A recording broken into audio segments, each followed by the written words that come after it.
So I've been teasing this for a while now, but it's finally here. My book is now available to pre-order. I'm so excited and genuinely thank you all so much for your support for this channel, because there's no way that this would ever have happened without our lovely Behind the Bar community. And so much of what I've learned from doing this is actually what informed what ended up in the book. One of the most common comments on here is along the lines of, you know, I don't have that specific ingredient, so can I still make this cocktail? And the answer is honestly almost always yes, or at least something along the lines of it that will still sort of hit the spot and be delicious. The name of the book is Strong, Sweet and Bitter, and that comes from the idea that every single cocktail is underpinned by a balance of these three tastes, what I like to call the taste triangle. Of course, bitter is often switched out kind of for sour in drinks, but the editors didn't think that sounded quite as snappy, the sort of strong, sweet and bitter or sour, so we lopped that off a little bit. But if you can figure out what each of the ingredients is bringing to a cocktail, then you can really easily substitute it for something else that can do the same job. The recipes in the book are split into styles of cocktails, so the chapters are things like tall and refreshing or short and boozy, with the idea being that most recipes can actually work equally well with various different spirits. And then within each category, you'll have some famous faces, so things like the mojito or the old fashioned that, you know, you can't really leave out. But then also twists on that theme to show how you can play around with that sort of recipe template and come out with something which is a similar style, but it's also actually a really different drinking experience. To celebrate the publication actually happening, we do have a little pre-order special as well. So when you pre-order, you can upload your order confirmation to this form, which I'll drop below, and you get access to a PDF with bonus recipes, so sort of an extra recipe for each of the chapters in the book. There's some absolute bangers in there that I was pretty sad not to be able to include sort of in the original book, so I'm glad to have this opportunity to share them with you. To mark this auspicious occasion, I thought I'd make one of the recipes in the book that I hadn't filmed yet, the Oaxaca Old Fashioned. So this takes, you know, the really simple and classic formulation of the Old Fashioned and puts a bit of a Mexican spin on it. So we're using tequila and mezcal instead of whiskey for the strong element, agave syrup for the sweet element, and then I also like to use some bitters that go particularly well with tequila, so a little grapefruit and pink grapefruit and agave bitters for an extra little je ne sais quoi, or Norseke, I suppose. It's a modern classic invented by Phil Ward in 2007, and he's really known for riffing on those classic cocktail formulations, which is probably honestly why I like his drink so much. So yeah, super classic old-fashioned formulation here, so bitters, sweetener, and your main spirit. Because of that, you can actually use like a pretty nice bottle if you feel like it.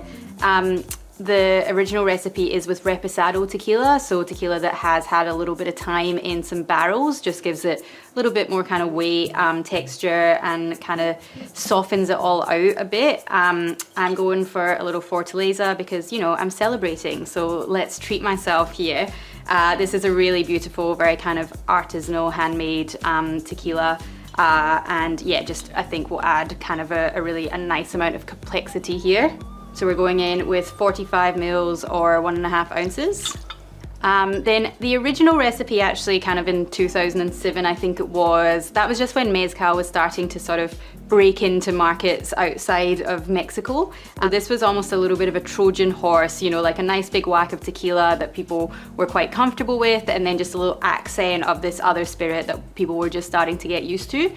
Because you're only using a little bit, you can use something that's pretty kind of full flavored and smoky. This one's quite a good, sort of fairly cost-effective cocktail mezcal, a little mezcal union. So we're just gonna go 15 mils of that one. It's actually something that's quite fun to do with old fashions in general, is just a little accent of something else. So maybe like, you know, a little smoky scotch in a scotch old fashioned or that kind of thing. Then for our sweetness, we're gonna go with agave syrup rather than just straight sugar syrup. So, you know, made from agave nectar, which is the same plants made to use both the tequila and the mezcal, so all very harmonious in here. It's almost like a little bit like quite a vegetal honey sort of flavor. And then your all-important bitters, because obviously, as I was saying, we need that little third side of the triangle there for this to make sense. So a couple of dashes of Angostura, the old workhorse. And then there's also this little fun one, which is a local Melbourne one. Definitely not necessary, but you know, if you have something like this to hand, then it's always a good idea to add something and another little accent. This is a pink grapefruit and agave bitters from Mr. Bitters here in Melbourne. I'm pretty obsessed with it, so I'm gonna go quite heavy-handed and do two pretty big dashes in there. Now our garnish for this, again, Phil Ward's original was actually a little flamed orange twist, but given that I'm using the pink grapefruit bitters and just to kind of keep everything really like a little bit lighter and brighter, I'm actually gonna go with a pink grapefruit zest here. Up to you, you can trim it down. I'm just gonna keep it, came out quite nice and neat anyway, so keep it rustic. And we'll just fill this with ice and give it a little stir.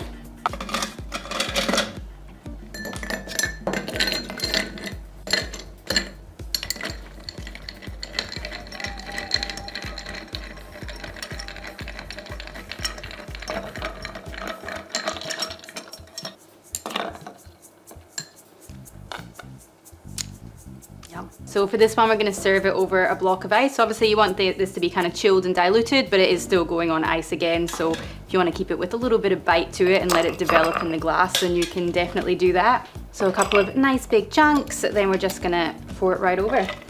It's actually complementing my glass and barware here very nicely. It's got a little kind of rose gold hue there.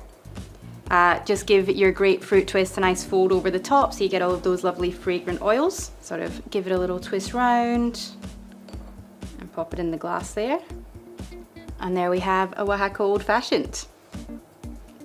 It's such a good smell, just the grapefruit alone. It's just, yeah, very inviting. And it's so interesting, I think definitely just having the Angostura in there, like there's still, you know, the bones of an old fashioned, but it's actually perfect for maybe if you normally drink old fashions, but it's summer, you just want something a little bit kind of lighter. It's got like that really lovely savory vegetal note that you get from really good tequilas. The mezcal is like the slightest hint of smoke in there. There's nothing too full on in your face. It's just very kind of light, bright, obviously still packs a punch, but deliciously Moorish. I hope you love this one, and if you are interested in pre-ordering Strong Sweet and Bitter, I've dropped the link below. It should sort of direct you to the retailer in your country or retailers, and you can choose your favorite, and then the link to the form to claim your bonus recipe is there as well. Strong Sweet and Bitter, so now you know.